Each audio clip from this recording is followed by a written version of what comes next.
지난 시간에는 부하의 이 원자 모형에 대해서 수소 원자 모형에 대해서 이야기했습니다만, 그런데 이 부하가 이용한 수소 원자 모형에서는 이 수소 전자가 이런 식으로 2차원 평면에서 움직이는 그런 구조로 해석을 했죠. 자, 그래서 이 양자수도 이 궤도 방향에 관련된 한 개의 양자수로 궤도가 표현이 되었습니다. 그래서 이런 식으로 n제곱으로 표현이 됐죠. 그래서 이 에너지가 큰 것들은 궤도가 이런 식으로 큰데 이 Rn n번째 궤도를 나타내는 양자수 한 개로 이 궤도가 결정됐고, 이 궤도의 에너지도 이런 식으로 n제곱분의 13.6 일렉트론 볼트 이런 식으로 한 개의 양자수로 결정이 되었습니다. 그런데 실질적으로 이 수소의 전자가 평면에서 움직이진 않을 거 아닙니까? 그렇죠? 자, 그래서 실제적으로 수소의 전자는 우리가 3차원 공간에서 움직인다고 할 수가 있겠습니다. 자, 그래서 이 슈르딩가 파동방 형식에서 1차원이잖아요. 1차원 인데 이거 실제로 3차원이니까요. 그래서 이러한 구면에서 반경이 R을 같으면 수소의 전자는 구면에서 움직인다고 할 수 있겠습니다. 따라서 이 1차원 슈레딩가 파동방 형식을 이 3차원으로 확대할 필요가 있고요. 자, 그리고 이 포텐셜도 핵과 중앙에 핵이 있으면요, 핵과 전자 사이의 이 거리 R에 비례하는 이러한 포텐셜을 가지겠죠. 그래서 이 정기적 포텐셜이 이런 식으로 표현할 수 있겠습니다. 자, 그리고 이 3차원 운동을 기술하는 데 있어서 구면좌표를 사용하는 것이 편리합니다. 자, 그래서 구면좌표에서는 이 전자의 위치가 핵에서 떨어진 반경 R과 그리고 각도 세타, 그리고 파이, 이 세 가지의 이 좌표로 어떤 지점이 수소 전자의 지점이 특정됩니다.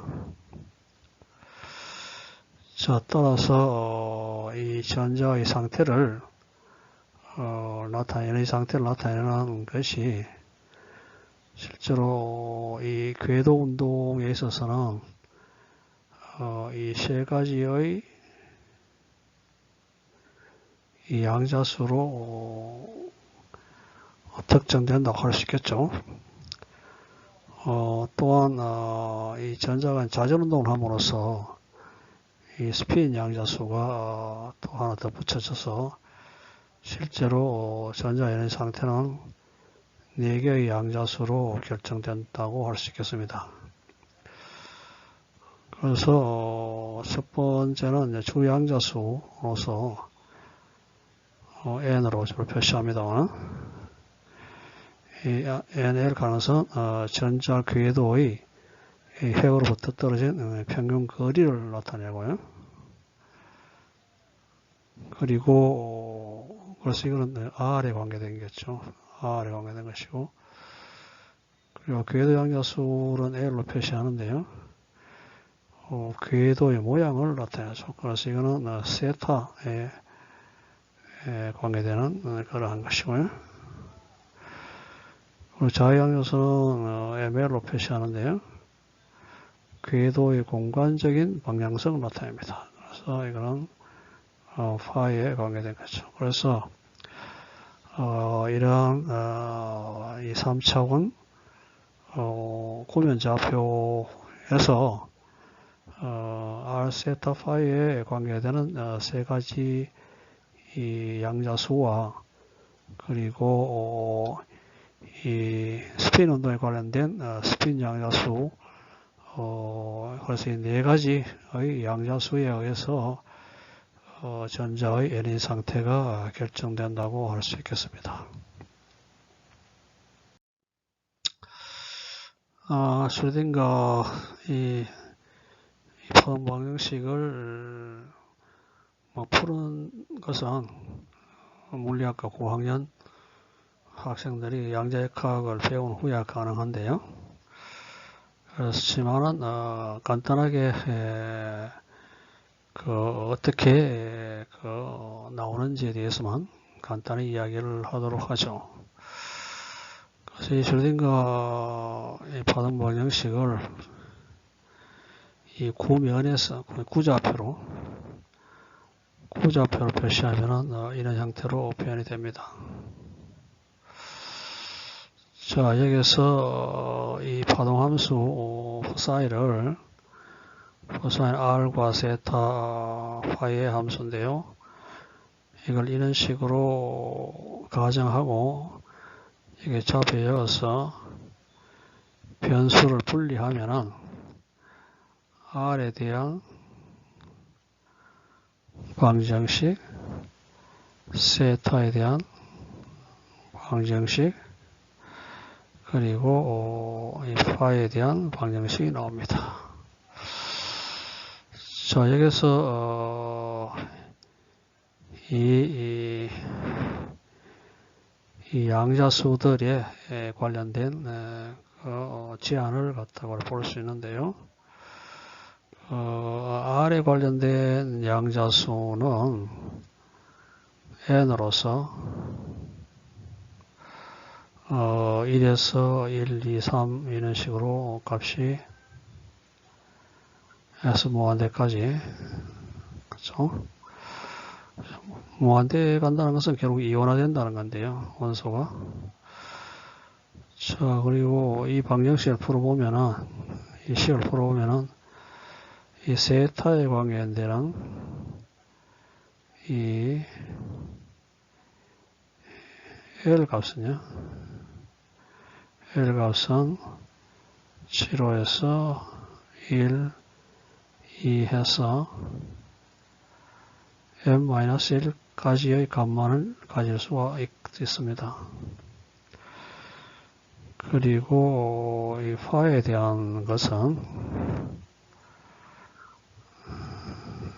m으로서 이 m이 가질 수 있는 것이 -L 플러스 1 해서 0 L-1 L까지 전체적으로 2L 플러스 1의 이 방향성을 가집니다. 그래서 이러한 결과들이 이 세 가지의 미분 방정식을 풀므로써 이러한 이 양자수에 대한 제한을 우리가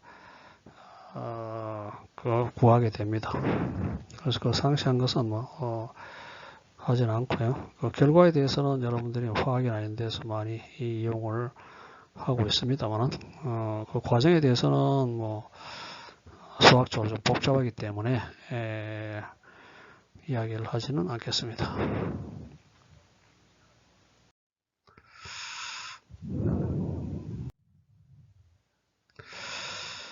자, 그래서 앞에 이야기했다시피 미분 방정식을 슐링거 방정식에 관련된 미분 방정식을 풀면은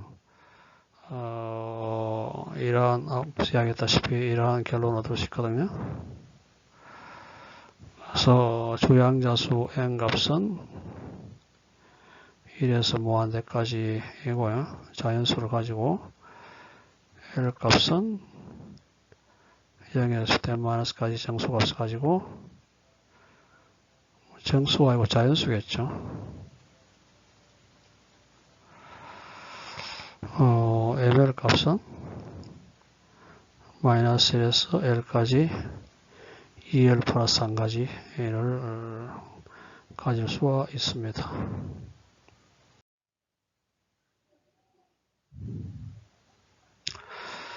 자, 예를 들어 가지고 n 이퀄 2의 준위, n의 준위에 있어서 효용 상태 수를 구하고 에너지를 구하라 해놨어요. 그래서 n이 2니까 L이 가질 수 있는 것이 7호 1까지죠. n-1까지이기 때문에 그래서 말이니까 1이잖아요. n이 2일 때 자, 그래서 7호 1까지만 가질 수 있고요. 그리고 ML은 저항자수는 0일 때 0이고요.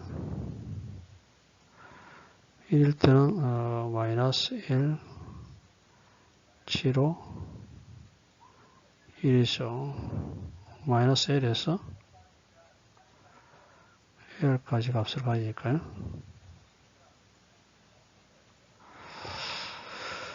자, 그래서 L이 0일 때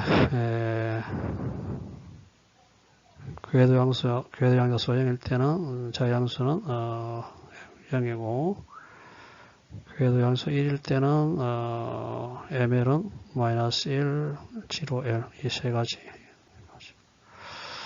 에너지는 물론 보아의 에너지 준위와 같이 13.6 일렉트론 볼트죠. 그래서 N2니까 2를 잡으면은 값이 나옵니다.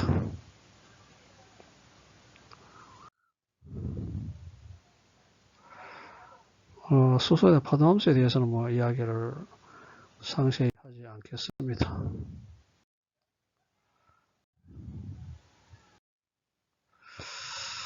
다시 반복해 보면은 주양자수는 n으로 표시하고요. 그리고 n이 포지티브는 nt저고 그리고 n이 크면 클수록 에너지가 높고요. 그리고 n 레벨에 찰 수 있는 최대의 전자수는 2n 제곱이에요. 뭐 계산해 보면 되니까요. 그래서 이것이 2l 플러스 1 한 가지가 되잖아요. 그래서 n에 대해서 그래서 이걸 서메이션 해보면은 n 자승이 나옵니다. 자, 그리고 궤도 양자수는 L로서 표시하고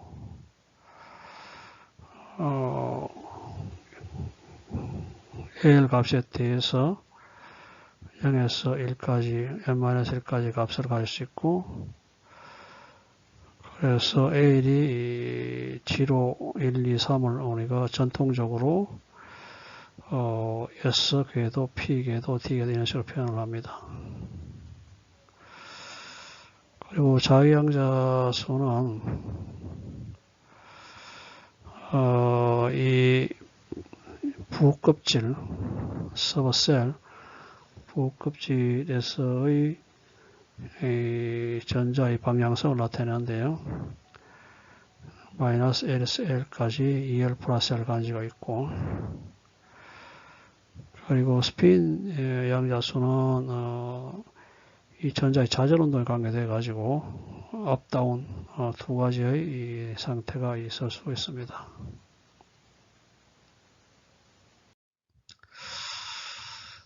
자, 그래서 결국 그 전자의 에너지 준이라는 것이 네 가지의 양자수에 의해서 결정이 됩니다. 주양자수, 궤도 양자수, 자기 양자수, 스핀 양자수 이 네 가지로 결정이 되죠. 그리고 파울리 베타율을 가는 것은 어떤 한 스테이트에서 이 두 개의 전자가 탈 수 있다. 이 말은 이제 스핀 업다운 때문에 두 개의 전자인데요. 그래서 이러한 전자 에너지 상태로 표현할 수가 있습니다. 자, 그리고 이제 전자의 궤도 오비탈을 우리가 NLX 이런 식으로 표현하는데요. N 가는 것은 주양자수고요. L 가는 것은 궤도 양자수고, X는 이 궤도에 차해진 전자의 수입니다. 그렇죠? 그래서 예를 들어 가지고 EP4라 치면은 주양자수가 2고요. 궤도 양자수가 1이고, 그래서 이 궤도에 4개의 전자가 차해진 상태다. 그런 이야기죠.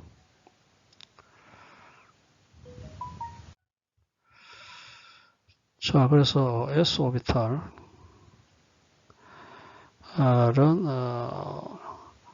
이 1S, 2S, 3S 이러한 구형의 전자 분포를 가지는 궤도를 우리가 S 오비탈이라고 부르죠.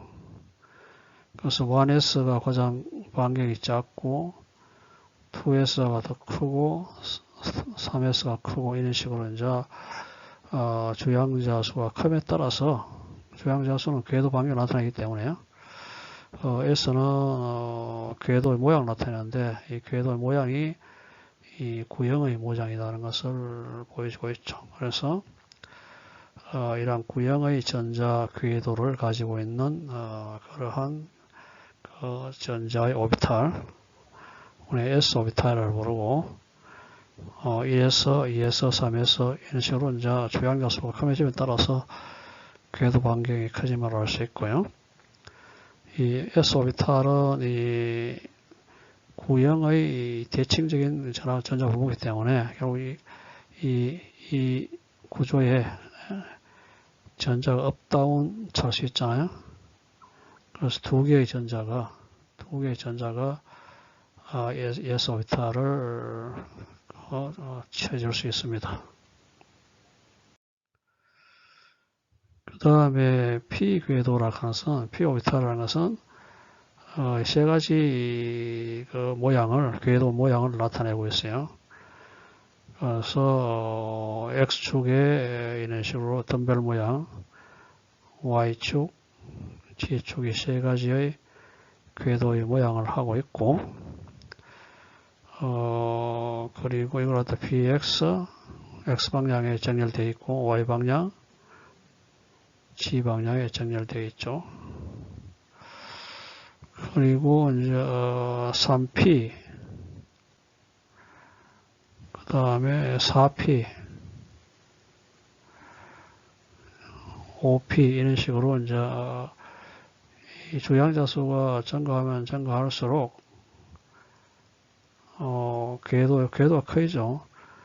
그래서 이 궤도 같으면 이제 이 궤도가 점점 커진다는 이야기죠.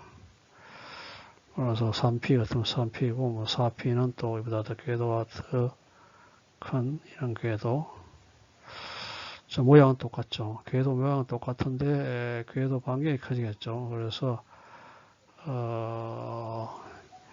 3P, 4P, 5P로 주양자수가 증가함에 따라서 궤도의 반경이 커지고 궤도의 모양은 뭐 동일한 그런 그 상태를 이야기합니다.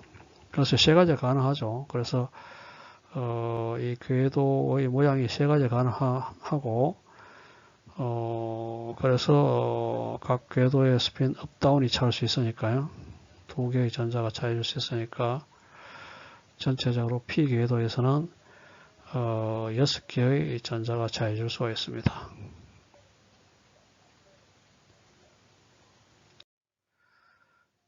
자, 다음에 T 궤도라는 것은 이런 궤도 모양이 5가지의 궤도 모양이 가능하죠. 가능하고 각각의 각 궤도의 업다운의 전자가 차이줄 수 있으니까요. 그래서 5가지니까 10개죠. 10개의 전자가 차이줄 수 있습니다. 자, 그리고 3D, 4D, 5D 이런 식으로 궤도가 커지면은 모양은 그래 궤도 모양은 똑같은데 이 궤도의 이 반경이 커지는 거죠. 그래서 이쪽으로 이런 식으로 그래서 이 조향자 수가 커짐에 따라서 궤도의 반경이 점점 커짐을 볼 수가 있습니다. 어쨌거나 T 궤도에서는 10개의 전자가 차이줄 수 있죠.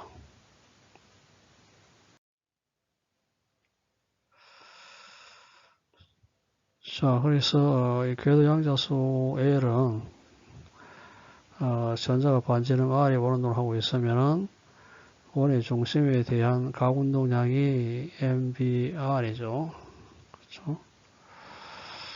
그래서 고전역학에서는 이 각운동량이 어떤 값이라도 가질 수 있는데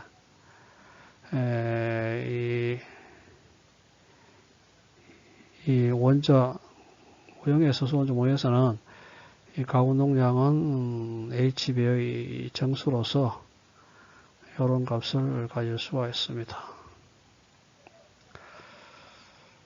그리고 자기 양자수라는 것은 이 원자 안에 전자가 돌고 이랬으니까 자기장이 형성되어 있어서 이 자기 모멘트를 가지고 그래서 이 자기장과 상유장하게 하기 때문에 우리가 앞에서 했다시피 자기 삼극자가 자기장에 의해서 놓일 때 가지는 에너지를 갖다가 우리가 봤습니다만은 그래서 이 자기장에 관련된 그러한 양자수라 해서 자기 양자수라고 합니다. 그래서 궤도의 방향성을 나타내죠. 이거는 궤도의 모양이고요. 궤도의 모양을 궤도 양자수의 모양이요. 쉐입을 나타내고요. 이거는 이제 이 방향을 나타내죠. 그래서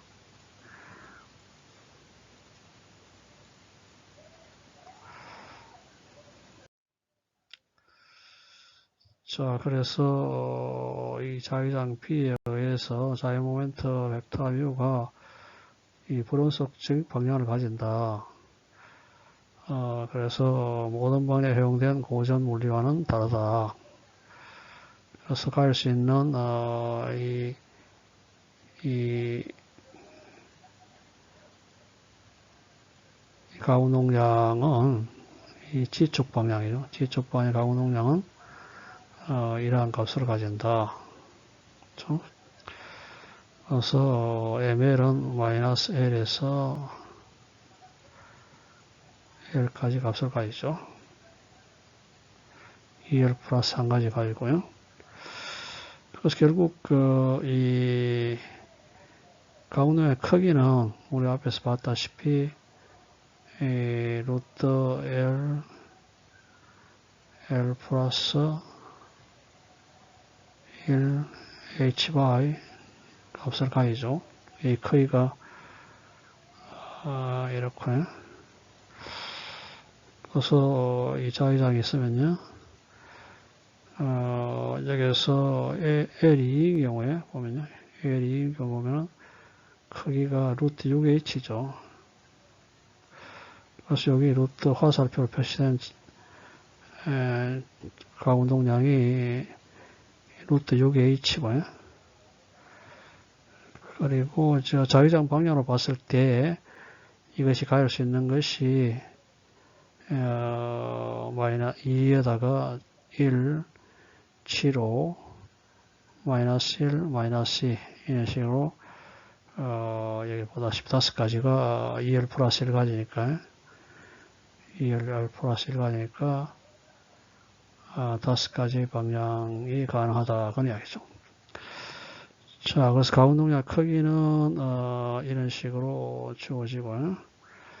그 가운동량의 방향은 이 자유양자수에서 이런 식으로 이 5가지가 있다는 것을 알 수 있고요. 그리고 각이라고 하는 요 사이 각, 자유장하고의 각은 우리가 이런 식으로 구할 수 있겠죠.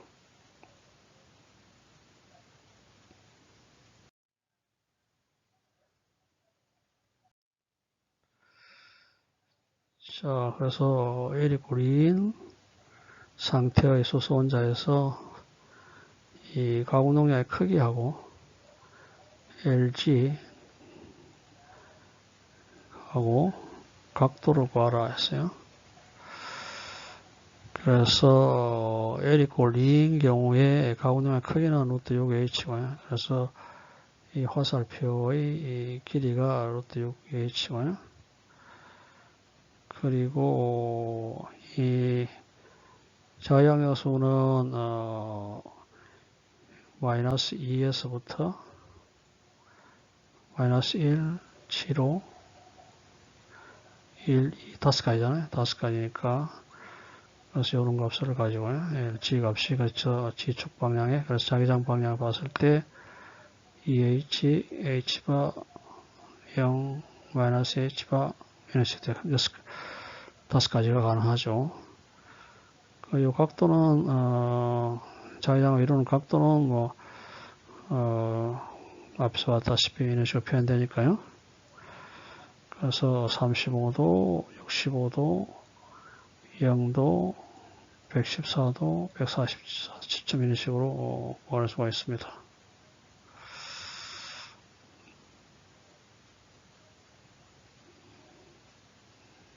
그러니까 각도가 요 각도만이네.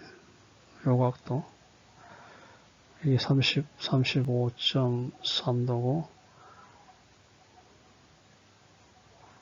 그리고 요 각도인가요? 요 각도고 30 이게 60 얼마고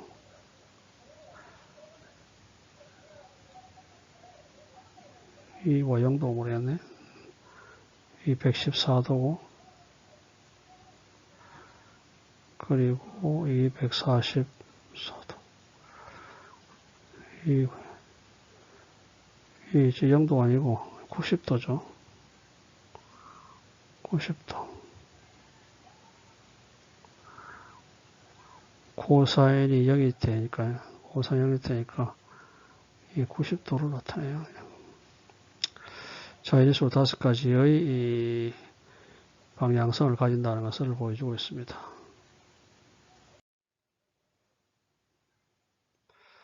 스페인에서도 마찬가지로 스페인스 크기는 이런 식으로 주어지고요. 방향은 이 MS가 플러스 마이너스 2분의 2가지 방향이 가능하다는 것을 보여주고 있습니다.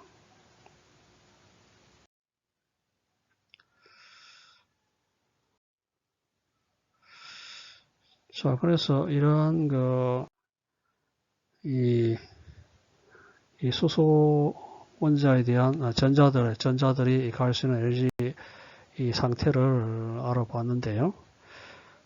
이것을 이용함으로써 우리가 이 주기율표를 설명할 수 있어요. 주기율표는 이 중성이 그라운드 스테이트에 있는 기저 상태에 있는 중성의 원소들의 전자 구조를 보여주는 거죠. 그래서 각 궤도의 전자가 몇 개씩 찰 수 있느냐, 그 전자 구조 어떤 것이 구조를 원자가 가지고 있느냐, 이런 것을 지금까지 이야기한 그 내용을 통해서 이해할 수가 있겠습니다. 자, 그리고 이 전자의 에너지 상태는 이 N하고 L에 의해서 주어지기 때문에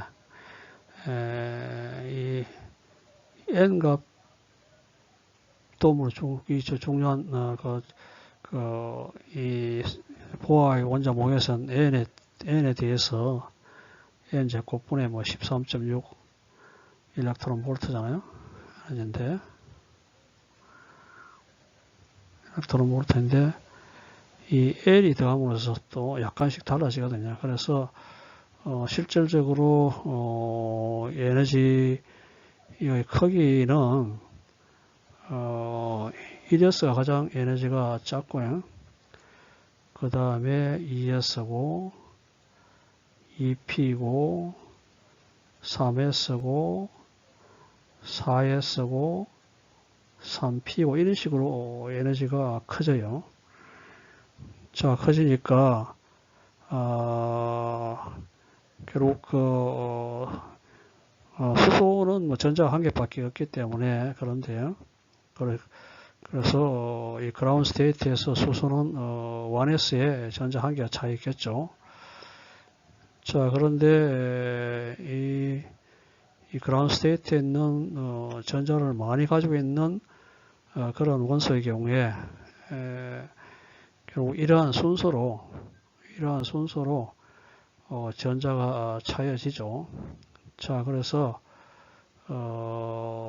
이걸 이용함으로써 우리가 중성인 이 기상태에 있는 그라운드 스테이트에 있는 원소의 전자 구조를 우리가 알 수가 있고, 이를 통해서 주기율표를 이해할 수가 있습니다. 자, 주기율표는 비슷한 성질의 원소를 정렬을 해보니까 이 규칙적인 성질이 나타나는 그러한 것을 발견한 것이 바로 주기율표죠. 그래서 여기 주어진 것이 각 원소들의 배치를 보여주고 있습니다. 주기율표상에. 자, 그래서 여기 보면은 하나, 둘, 셋, 넷, 다섯, 여섯, 일곱 개의 이 주기. 그래서 이쪽 방향을 우리가 주기라 하죠. 그러니까 그래서 이 1주기, 2주기, 3주기 이런 식으로 주기라 그러고, 그리고 이쪽 방향을 우리가 족이라고 그러죠. 족 그룹이라고 그래요. 그래서 이거는 이제 피어리어드로 주기라고 하고요. 그리고 이쪽 방향을 이제 그룹이라고 그러죠. 족이라고 번역이 됩니다만은. 자, 그래서 하나, 둘, 셋, 넷, 다섯, 여섯, 일곱, 여덟, 아홉, 열, 열하나, 열둘, 열세, 열네, 열다, 열여덟 개죠. 18개 그룹. 그리고 7개 피어리어드. 그리고 또 외곽에 있는 또 2개의 피어리어드가 있습니다만. 자, 이런 식으로 이제 우리가 지금까지 이 발견한 원소들을 배치를 하면은 이 주기율표상에 배치가 됩니다. 자, 그래서 이러한 주기율표상에서의 원소들의 전자 구조를 우리가 앞에서 한 내용을 토대로 알아보도록 합니다. 첫째, 1주기에는 2개의 원소가 있습니다. 수소하고 히륨이 있죠. 여기 수소입니다. 수소. 수소는 전자가 한 개 있기 때문에 그라운드 스테이트에서 1s에 한 개의 전자가 존재하죠. 그래서 우리가 이 수소의 족들, 이쪽 방향의 원소들을 알칼리족이라고 부르고, 이것들은 이 1s에 있는 전자를 쉽게 내보내 가지고 이온이 되기 쉽죠. 그래서 이런 식으로 수소 플러스 이온이 되기 쉽죠. 나머지 원소도 뭐 이런 식으로 이온이 플러스 이온이 되기 쉬운 그런 원소들이 이 알칼리 쪽입니다.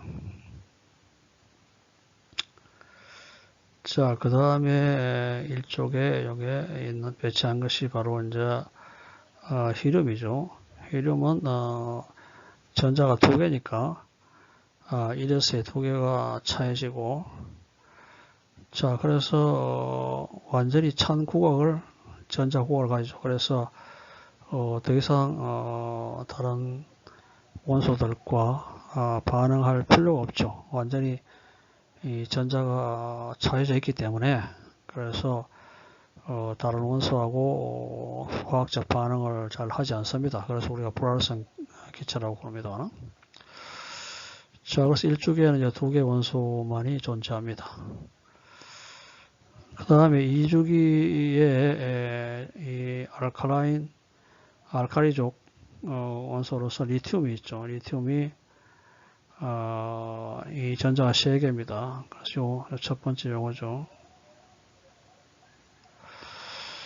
전자가 3개이기 때문에 1s에 두 개가 차고, 그 다음 높은 에너지 상태인 2s에 한 개 차면 되죠. 자, 보다시피 2s에 한 개의 전자를 버리면은 휘륨의 전자 구조가 같아지는 안정한 구조를 되니까 이 리튬은 쉽게 전자를 하나 잃어가지고 리튬 플러스 이온이 되기 쉬운 것입니다. 그 다음에 여기에 있는 것이 베릴륨인데, 베릴륨은 전자가 4개니까 1s에 2개 차고 2s에 2개 차죠. 자, 이걸 갖다 우리 알칼라인 어스 메탈이라고 보는데요.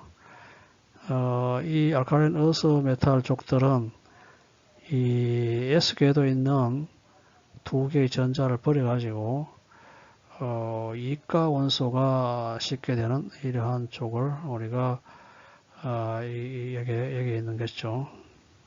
알칼라인 어스 메탈이라고 부릅니다. 자, 다음 원소들은 원자 번호가 5에서 10까지의 원자들은 ES 다음에 EP잖아요. 그래서 EP를 치우죠. 자, EP를 치우고, 그런데 이제 여기서 9번, 9번째 원자번 9번인 경우에는 플로라인인데, 플로라인은 1S에 2개, 2S 2개, EP에 5개죠. 그래서 9개니까 EP 5개 전자가 차해지고, 이 플로라인 족들은 여기에 쪽에 배치하잖아요. 여기 플로라인인데, 할로겐 쪽인데요. 플로라인은 여기 있고요. 자, 이 할로겐 족들은 이 EP에 5개의 전자가 있으니까 전자 한 개를 더 채우면은 N 이퀄 2 궤도의 전자들이 완전히 차잖아요. 그렇죠? 그래서 ES에 2개, 그 다음에 EP에 6개니까요. 6개니까 완전히 N 이퀄 2 궤도는 완전히 차해진 그러한 전자국을 가집니다.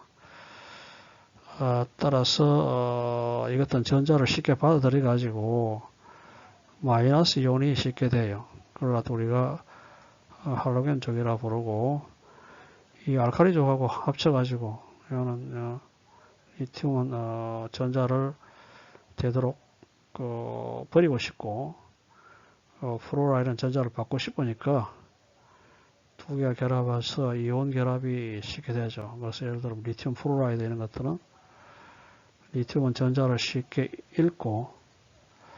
읽기를 원하고 플로라이드는 전자를 받기를 원해서 그래서 두 원소들이 서로가 원하는 것을 얻을 수 있잖아요.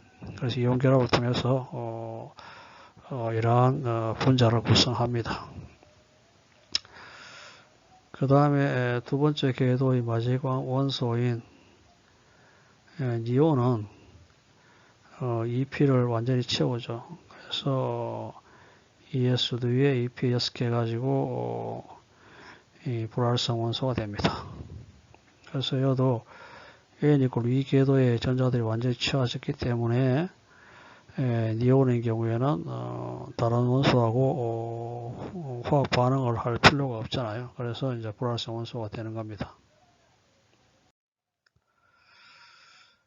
자, 3주기를 보면요. 이 3주기가 있습니다.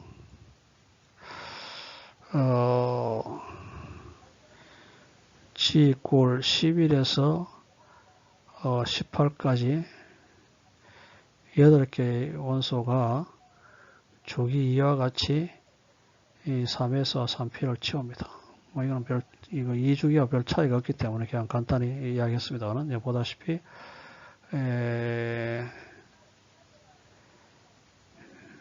이런 식으로 이야기했는데요. 그래서 여기 두 개 채우고요. 그 다음에 3S, 한 개 3S 두 개 했잖아요. 그러면 이제 3P겠죠. 3P에 6개를 이래 채우는 거죠. 채우고, 그리고, 여기서, 여기에 있는 것이, 여기에요. 여기에 있는 게죠. 여기에 있는 것은 원자 번호가 11인 나트륨으로, 알카리족이 되고요. 그래서 Na 플러스가 되겠죠. 플러스가 되기 쉽죠. 그리고 17번. 17번은 여기에 있는 게죠. 요거는, 클로라이드냐. 이건 Cl 마이너스 되기 쉽죠. 우리 합쳐가지고, NaCl이 되죠. 이온 결합을 해서. 좀 할로겐적이죠.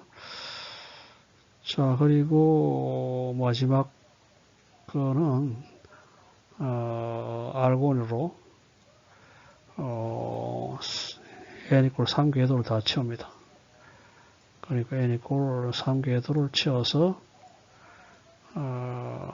알곤은, 다른 원소하고 화학 반응을 하지 않는 불활성 원소가 됩니다. 그 3주기가 이런 식으로 설명이 됩니다. 그 다음에 4주기를 보면요. 4주기는 여기죠. 4주기는 4에서 여기 4에서 1, 4에서 2 채우고요. 2개 채우고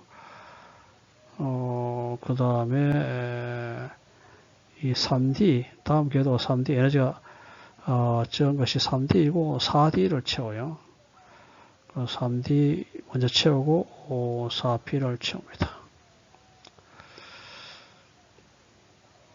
자, 그래서 보다시피 이 4S하고 3D, 4P인데 중간에 그러니까 이건 4, 4인데 3이 낀겨 있잖아요. 3이니까 요 4보다는 궤도 반경이 적은 게죠. 자, 그렇지만 에너지가 4S가 낮기 때문에 4S를 먼저 채우고요. 그 다음에 에너지 높인 3D에 채우고 그 다음에 4P를 채우는데요. 자, 그래서 이 구조를 보면은 이 4S가 여죠. 4S고요. 이 궤도가 4S고 그리고 3D 궤도는 안쪽이잖아요. 3이기 때문에. 그래서 n이 3이고, 그래서 4s를 먼저 이 두 개를 채우는 거죠. 4s를 두 개 채워요. 4s 한 개, 4s 두 개 해가지고, 여기 4s 한 개 두고 4s 두 개 채우죠. 자, 그 다음부터는 3D를 채워요. 그래서 요 두 개는 채우기 전에는 비어 있죠. 이 공간이. 그러니까 3D 궤도는 비어 있어요. 비어 있고, 이 4S가 두 개가 차 있는 거죠. 자, 그래서 이런 원소들, 3D, D 같은 10개잖아요. D 궤도 10개를 채울 수 있는데요. 그리고 4S 궤도가 3D보다 궤도 방향이 크죠. 크고. 자, 그래서 보면은, 원소를 보면은, 19번인 칼륨이 19개의 원자 보는데, 그래서 요 4에서 한 개 채우고, 그 다음에 칼슘이 이제 20이니까 4에서 채우죠. 4에서 두 개를 채우고, 그 다음부터는 21번부터 30까지 10개는 3D를 채웁니다. 그래서 이러한 원소들 10개, 요 안에 요 원소들이요. 요 10개의 원소들 3D를 채우는데, 이 원소의 특징이 뭐냐 하면은, 바깥의 궤도 4에서는 지금 두 개 차 있잖아요. 두 개 차 있는데, 이 안의 궤도가 비어 있잖아요. 이 비어 있는 궤도를 하나, 둘, 셋, 10개를 채운대요. 그래서 이러한 이 10개의 원소들은 최외곽 전자가 두 개죠. 똑같잖아요. 그래서 이 10개의 원소들은 최외곽 전자가 4에서 두 개 있는 것으로 동일하죠. 그래서 우리가 알다시피 이 원소의 화학적 성질은 이 최외곽 전자의 수에 의해서 결정되거든요.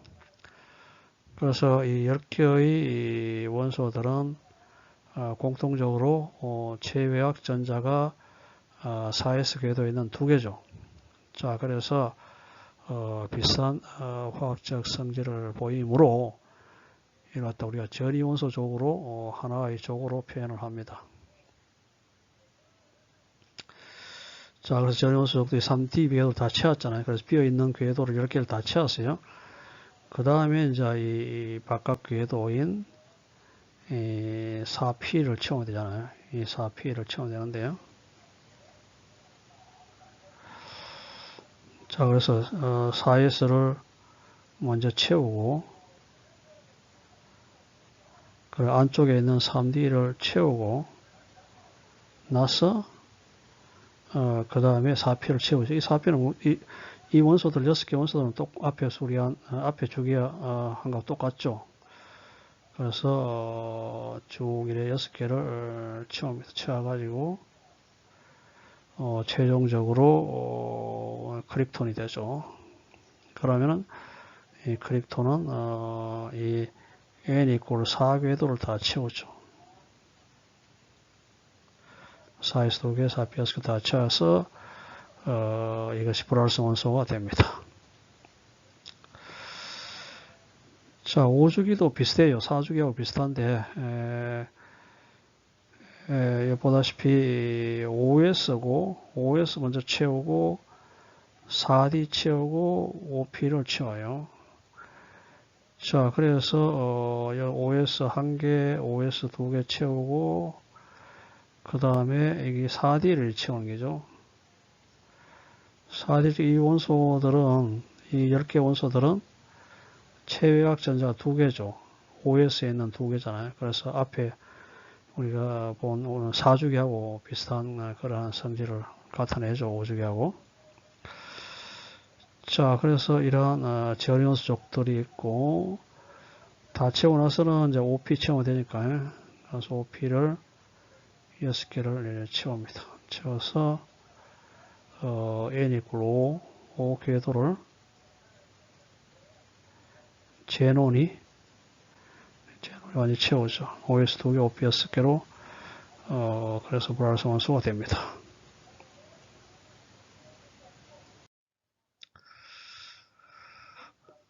자, 그 다음에 6주기도 뭐 비슷해요. 앞에 우리가 4주기, 5주기하고 비슷한데요. 6주기의 경우에는 6에서 채우고 그 다음에 4F 5D를 차라서 채워요. 그렇죠? 자, 채우는데 여기서 조금 다른 현상이 나타나요. 왜냐하면은 이 6S가 이런 궤도잖아요. 6이니까 이런 궤도라 치면은 그 다음에 4F는 이 안쪽이고요. 그 다음에 중간에 5D가 있죠. 뭐 밑에 그림이 있는데 좀 헷갈렸어요. 자, 그래서 이게 6S요. 제일 바깥쪽 6S고, 그 다음에 제일 안쪽이 4F요. 4F고, 중간에가 5D죠. 이게 5D. 5D예요. 그래서 에너지가 이런 거죠. 6S 가장 작고, 그 다음에 4F고 5D니까, 이런 차례로 채우게 되는데, 그래서 55하고 56은 6S를 두 개를 채웁니다. 그래서 6S 한 개, 6S 두 개를 채워요. 자, 그 다음에 문제가 뭐냐 하면은, 이 4F를 먼저 채우거든요. 4F 에너지 작기 때문에. 그 6S가 지금 두 개 채워졌어요. 한 개, 두 개가 전자가 차졌고, 그리고 그 다음 채우는 것이 4F예요. 4F니까 여기에 채우지, 여기에. 여기 채우니까 이 중간에 비어있는 게 하나 있잖아요. 5D가 지금 비어있죠. 그래서 우리 앞에 했는 이 전이원소하고 조금 다르잖아요. 전이원소는 여기에 채워진 게 있고 그 안쪽에 채우는 그런데 이거는 중간에 비어있는 게 하나 있고 그보다 더 안쪽을 채워야 되니까 그래서 14개를 채워야 되잖아요. F는 14개 있기 때문에. 자, 그래서 이 완전히 빈 OD라는 칸은 궤도가 존재하는데도 불구하고 그 안쪽 4F를 채우잖아요. 그러니까 이 앞에 전이원소 구조하고는 좀 다르죠. 자, 그래서 이 원소들을 히트루라 해서 란타나이다를 해서 주기율표 외곽에 배치합니다.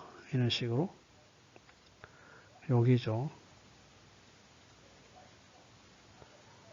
요것들을 14개의 원소들은 란타나이드 궤도라 해서 다른 구조가 다르기 때문에 중간에 비어있는 걸 있고 그 안쪽을 채우는 그런 구조이기 때문에 이것들은 하나를 묶어가지고 화학적 성질이 비슷한 하나를 묶어가지고 란타나이드 계열을 해서 이 바깥쪽에 외곽에 배치를 합니다.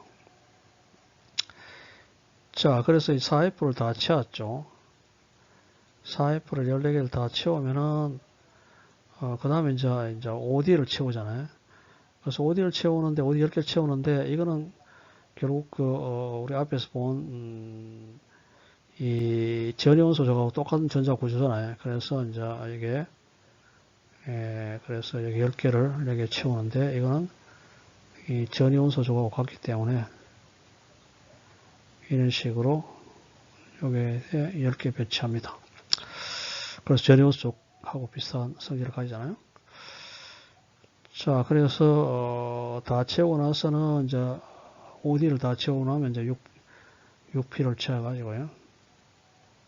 6P를 채워가지고 최종적으로 이 라돈인 N=6 궤도를 완전히 채우게 됩니다.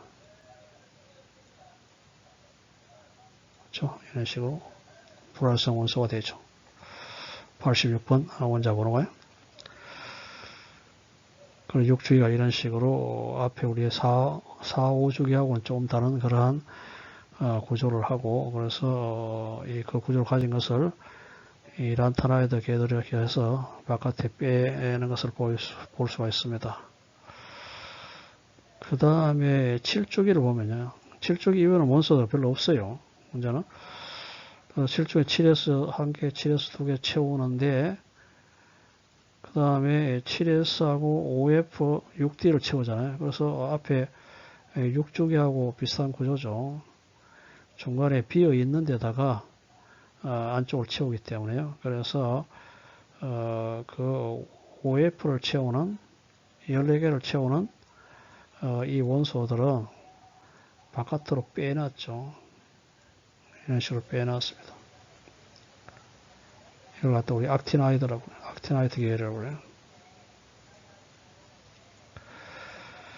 자, 그래서 이 F계도 14개를 다 채우고 나면은 그다음 전이원소가 되겠죠. 전이원소가 되는데 별로 우리가 그 후로는 그 이후의 것들은 새로운 원소들이 별로 없어요. 그래서 대충 몇 개가 그 전원소가 되고 나머지는 뭐 지금 발견되지 않은 원소들이 뭐 있고 그다음 끝이죠. 원소가. 자, 우리 알려진 원소가 그로서 끝입니다. 자, 이와 같이 이 주기율표를 우리가 앞에서 본 전자궤도에 대한 에너지 관련된 전자궤도를 통해서 이 주기율표를 아주 완벽하게 설명을 할 수가 있습니다.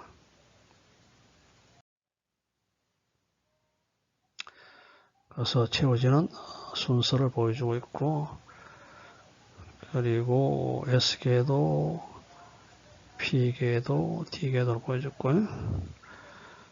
그래서 이러한 불활성 원소들 보시고, 알칼리 원소들이고 어떠네요. 그리고 알칼라인 원소들, 그리고 할로겐 원소들, 그 외곽을 빼내온 란타나이드 계열, 악티나이드 계열을 보여주고, 이 사이에 있는 원소들을 우리가 저리원소역이라고 부릅니다.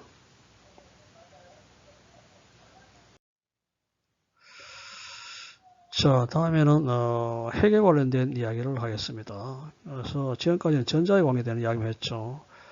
그래서 원소들의 전자들이 어떻게 배치되고 뭐 이런 전자 관련된 그러한 현상들이 있어요.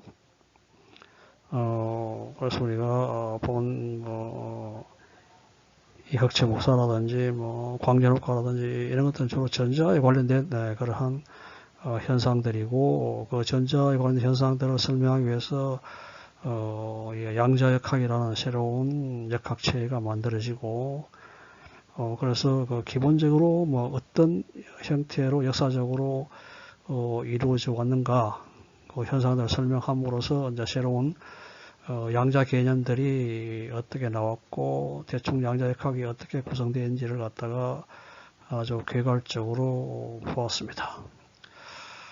그래서 핵에 대한 것은 아직 이야기하지 않았죠. 그래서 원소는 핵과 전자로 구성되어 있는데 이 핵에 관한 내용에 대해서 간략하게 알아보도록 하겠습니다.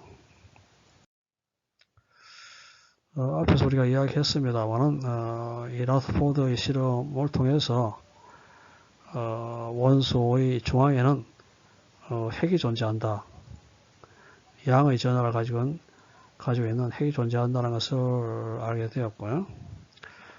그리고 핵의 크기가 대략 30 펨토미터, 펨토는 10을 많아서 15성을 이야기해요. 마이너스 15성 미터입니다. 자, 그래서 우리가 원소를 표현하기를 핵이 있고 이 중앙에 핵이 있고 외곽을 전자가 들어오고 있는 구조를 가지고 있다고 이 라더포드 실험 결과를 통해서 해석할 수가 있는데요. 그런데 사실 이 핵의 크기가 10을 15성 미터 가까이 되고요. 그리고 원자의 크기가 대충 옹스트롱 오다니까요. 10의 마이너스 한 10성 정도 돼요.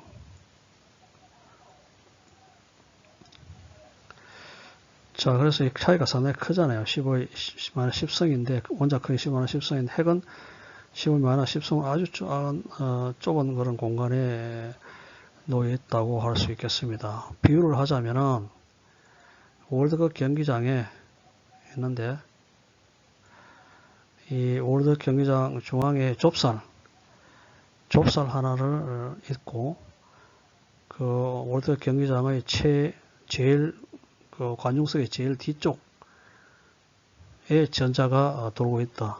이런 식으로 생각할 수 있거든요. 그러니까 크기 차이가 이전 15배 차이 나기 때문에 이 월드컵 경기장의 그 큰 그런 공간, 이게 이제 원자라고 했을 경우에 이 핵은 그 중앙에 좁쌀 크기만한 정도다. 뭐 이런 식으로 유추를 할 수가 있습니다. 그래서 아주 좁은 공간에 핵이 존재를 합니다.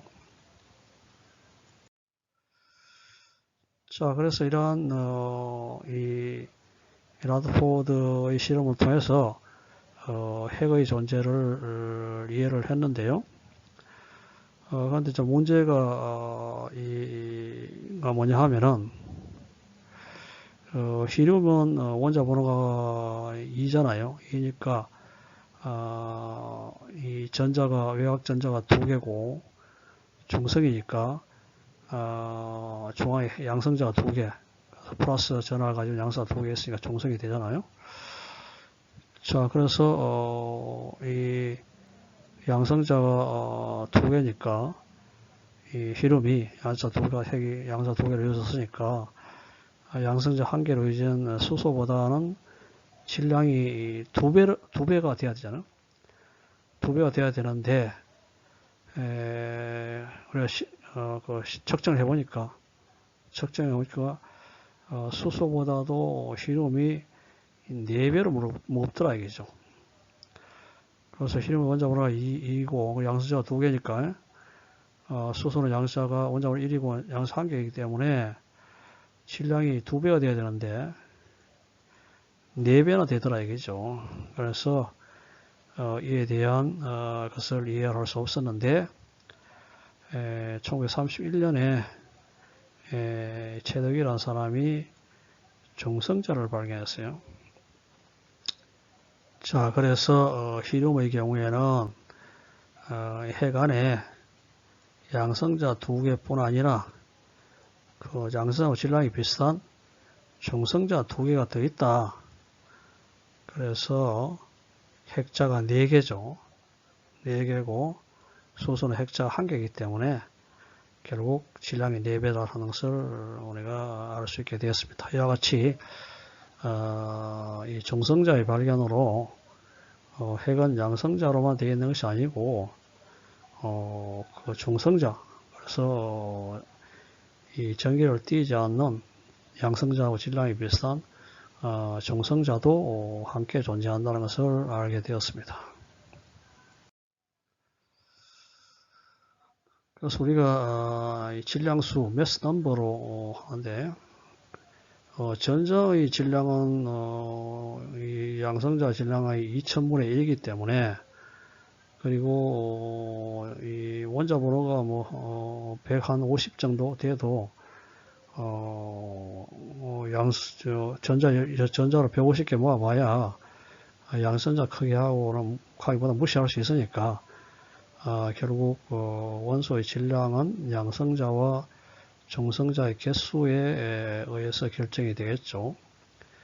자, 그래서 우리가 매스 넘버라는 것을 정의를 해서 원소의 이 질량을 나타냅니다. 그건 딴 게 아니고 양정사 수하고 중사 수를 합한 것이 이제 매스 넘버라고 정의를 하면 질량수로서.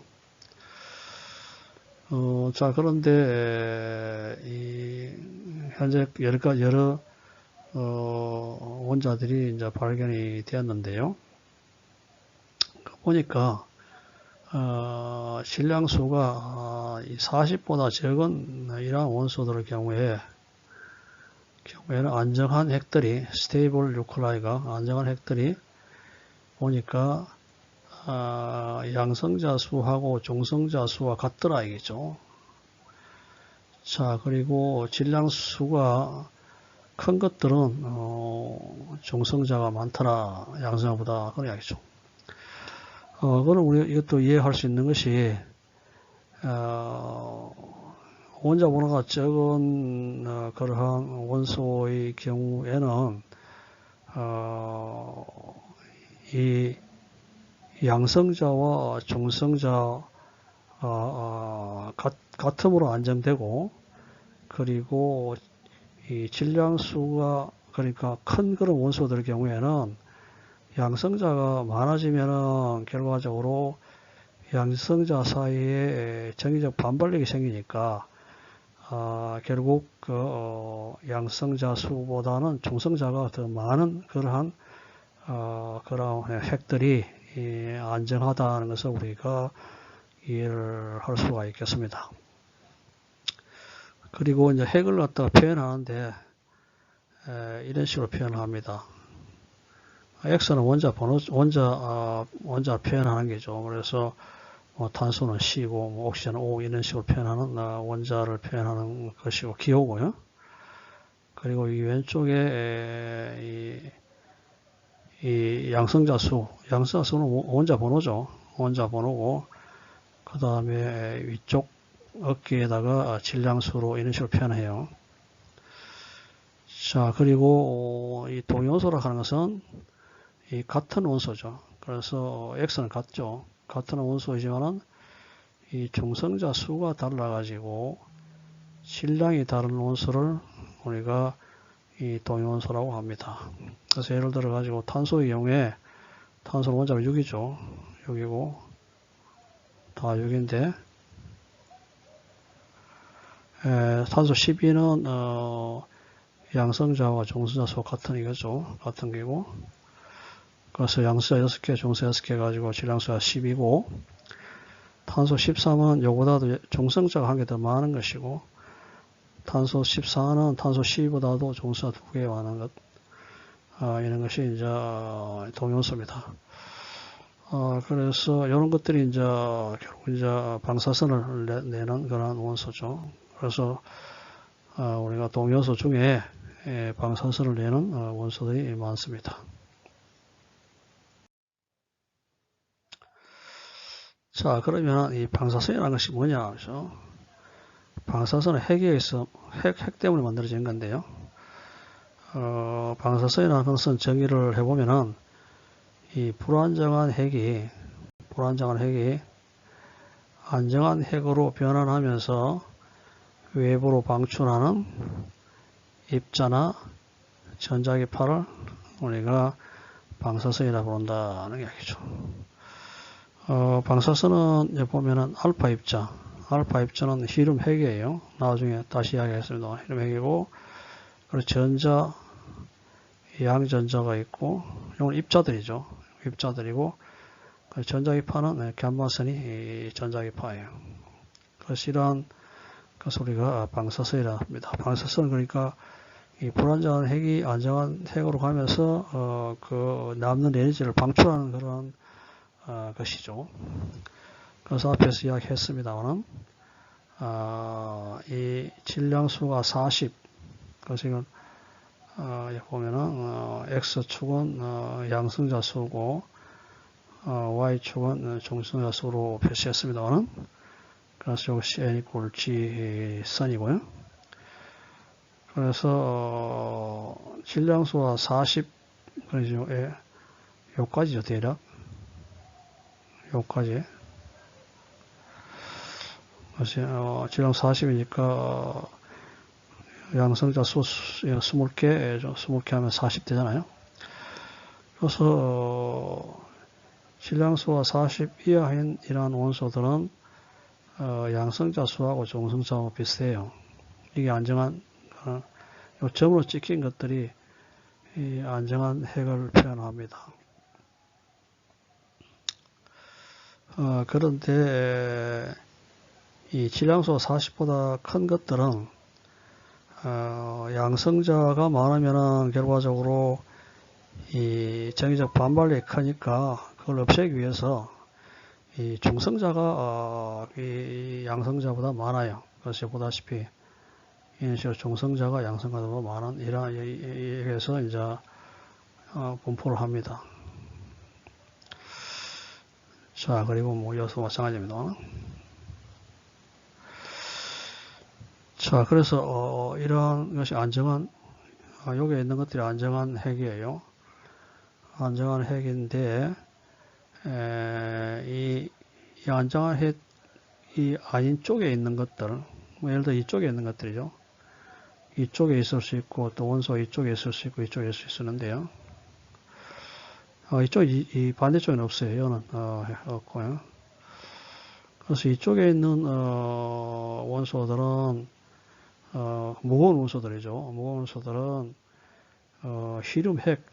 히륨핵이죠. 이걸 알파 입자라고 보는데 히륨핵을 방출함으로써 안정한 핵 쪽으로 갈 수 있어요. 그래서 이러한 원소들은 알파 붕괴를 하는 그런 원소라고 합니다. 반면에 이쪽에 있는 원소들, 그래서 이쪽에 이제 보이는 원소들의 경우는 안정한 핵보다도 이 중성자가 많잖아요. 중성자가 많으니까 이 중성자가 양성자로 바뀌는 거죠. 바뀌면서 안정한 쪽으로 가는 거죠. 바뀜으로써 이 전자를 방출해요. 그래서 여기 양성자는 지금 양의 전하니까요. 플러스고요. 중성자는 0이기 때문에 전하가 없잖아요. 0인데 그래서 나오는 것이 이제 전자가 나와야 되죠. 그래서 전하 보존 법칙을 만족하려면 전자가 나와요. 마이너스인 전자가 나오고 그러고 에너지 입자인 이 중성 미자가 나옵니다. 자, 그래서 이 경우에 이걸 갖다 우리가 베타 마이너스 붕괴라고 부릅니다. 반면에 이쪽에 있는 이 핵들의 경우에는 이 양성자가 중성자보다 많으니까 이 안정한 핵에 비해서 그래서 이 양성자가 중성자로 바뀌어요. 바뀌면 이게 플러스잖아요. 이쪽에 양성자 플러스고 중성자 0인데 그래서 여기서 플러스인 어떤 입자가 나와야 돼요. 그래서 양전자라고 그래요. 전자와 똑같은데 전자와 동일한 똑같은데 이 전하는 플러스인 그런 양전자가 나오고 여기에 반뉴트론이라고 나옵니다. 자, 그래서 이러한 이쪽에 있는 그러한 불안정한 핵들은 양전자를 방출하는 그런 베타 플러스 붕괴를 합니다. 자, 이런 식으로 이제 이 불안정한 핵들이 이 안정한 핵으로 가기 위해서 이 입자나 감마선은 이야기하지 않았습니다. 아직까지는 입자를 방출하는 것을 볼 수 있고 이런 것을 우리가 방사능 원소라고 부르죠.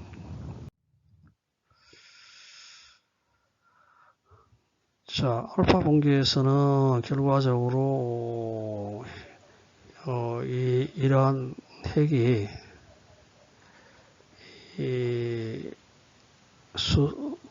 히륨 핵을 알파 입자라고 처음에 이게 무슨 입자인지 몰라가 그냥 알파 입자를 했는데 나중에 보니까 히륨 핵이더라 이 말이죠.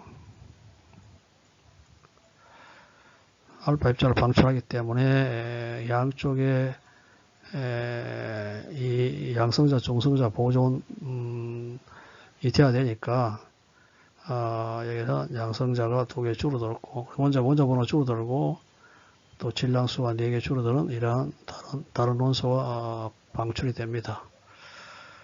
그리고 붕괴 에너지는 에너지 차니까 mx 이쪽은 mx 있고요. 그리고 my 100mR, 이거 공기 에너지가 mc 제곱이기 때문에 델타 mc 제곱이죠. 자, 이런 식으로 이제 구할 수 있고요. 그 다음에 베타 분계는 두 가지가 있죠. 베타 마이너스, 그 다음에 베타 플러스가 있는데요.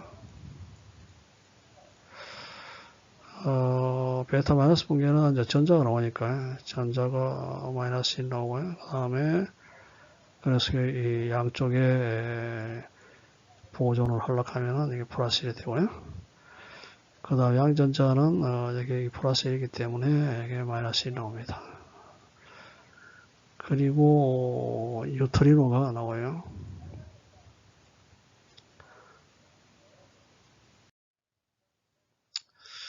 감마 분계는 앞에 이야기하지 않았습니다만 감마 분계는 알파 분계나 베타 분계 후에 핵이 이 바깥으로 입자를 방출하잖아요. 방출하면 핵이 흔들리죠.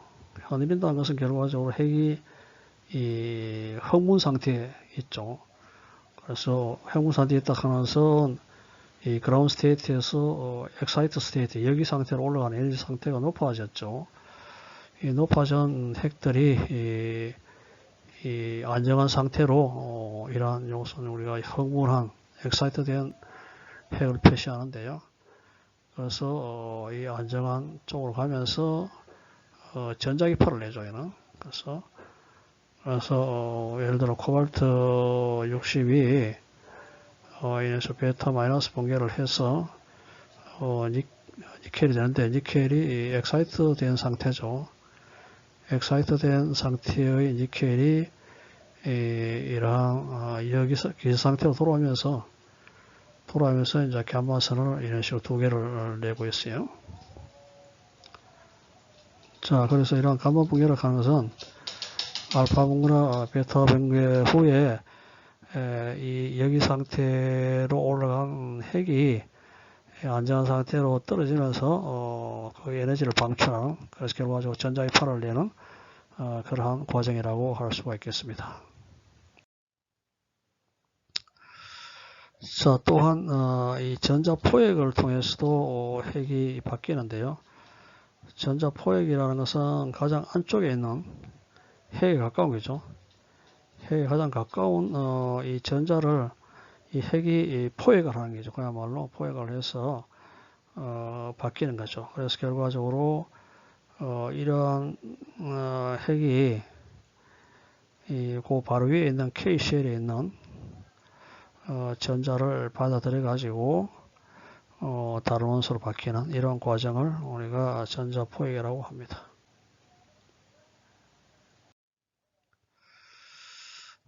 지금까지 알려진 핵종의 수는 대략 1850개고요.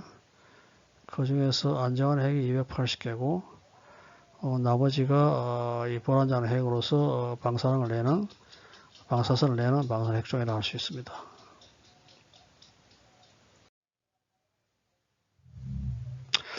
앞에 다 이야기했습니다만 이런 식으로 표현되고 동위원소고요.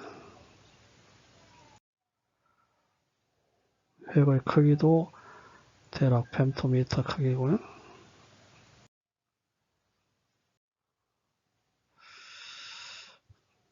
자, 그리고 이 핵의 경우에 우리가 원자 질량 단위라는 것을 많이 사용하는데요.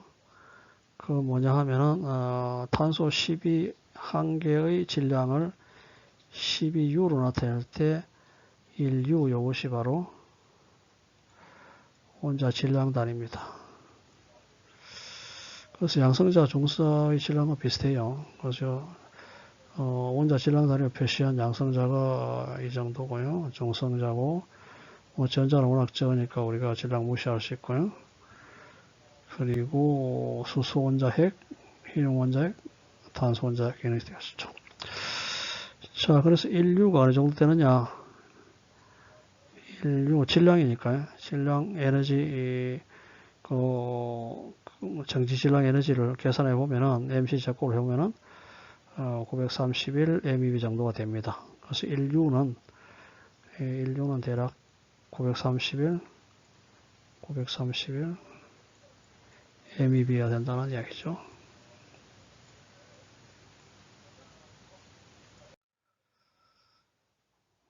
해거의 안정성을 이야기했습니다. 그래서 이쪽이 이제 안정한 핵들이고요.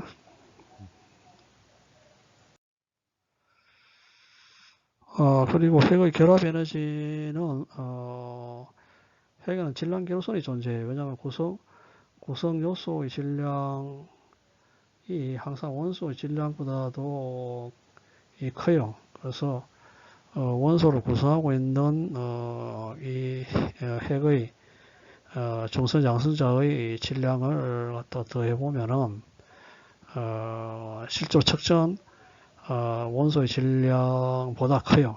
그래서 거꾸로 이야기하면은 이 핵의 질량, 원소의 질량은 구성하고 있는 핵들의 질량을 더한 것보다는 작다는 얘기죠. 그래서 그 나머지는 어디 갔느냐? 바로 핵을 결합하는 데 사용되어 있다.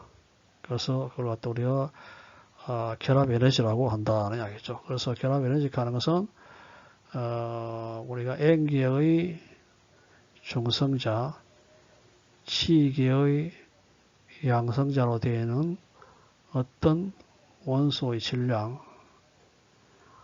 그 차이를 구해서 이 델타 M이죠. 질량 결손이잖아요.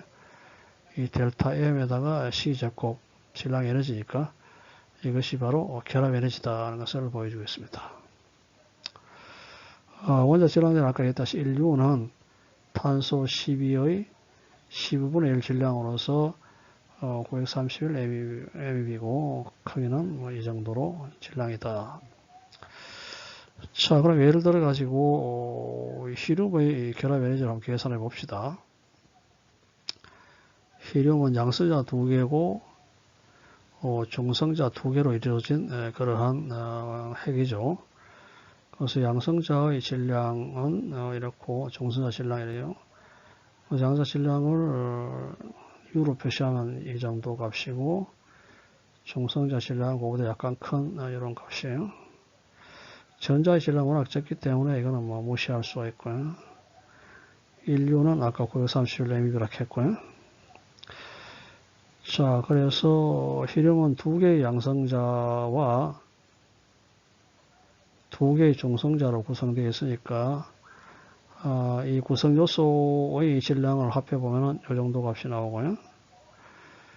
그런데 히륨을 직접 측정을 해보면 이 정도의 질량이 나와요. 그래서 질량 결손의 차이가 질량 결손 이 정도가 질량 결손인 것을 알 수 있고요. 이것이 바로 히륨 핵을 구성하는데 이 결합 에너지로 사용했다는 그 이야기죠. 그래서 27.31 MeV가 나옵니다. 그 핵자단 결합 에너지를 따져보면은 6.828 MeV가 나와요. 그래서 이 수소가 아니라 히륨 핵의 결합 에너지가 이 다른 원소들에 비해서 꽤 큽니다. 한번 보면은 이 질량이 작은 그 원소들인데요.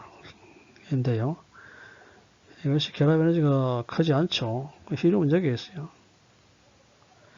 히륨은 원자 번호가 질량 수니까 4니까 굉장히 이쪽에 있는데 작은데 그래서 이런 것보다 다른 것들보다도 질량수가 작은 다른 것들보다도 월등하게 결합 에너지가 큽니다. 그래서 이 결합 에너지가 크기 때문에 이 알파 본부에서 양성자 2개, 중성자 2개로 내보내는 것보다는 히륨 핵을 알파 입자를 내보내는 것이 훨씬 에너지적으로 아주 빠르게 그 안정한 쪽으로 갈 수 있죠. 그래서 이 핵의 본계에서 이 알파 입자를 내놓는 이유라고 할 수 있겠습니다. 그리고 이 철 56이 가장 결합 에너지가 크고 그리고 이제 무거운 원소일수록 결합 에너지가 적습니다. 자, 그래서 이쪽으로 가는 것이 이제 핵 분절이 되고요. 핵 분절을 해서, 왜냐하면 이쪽이 결합에너지가 크기 때문에 핵 분절 쪽으로 가고요. 이쪽으로 가면서 이제 핵 융합이 됩니다. 그래서 이러한 결합에너지를 통해서 융합 방향과 이 분열 방향을 우리가 알 수가 있겠습니다. 결합에너지는 뭐 좀 전에 이야기했다시피 이런 식으로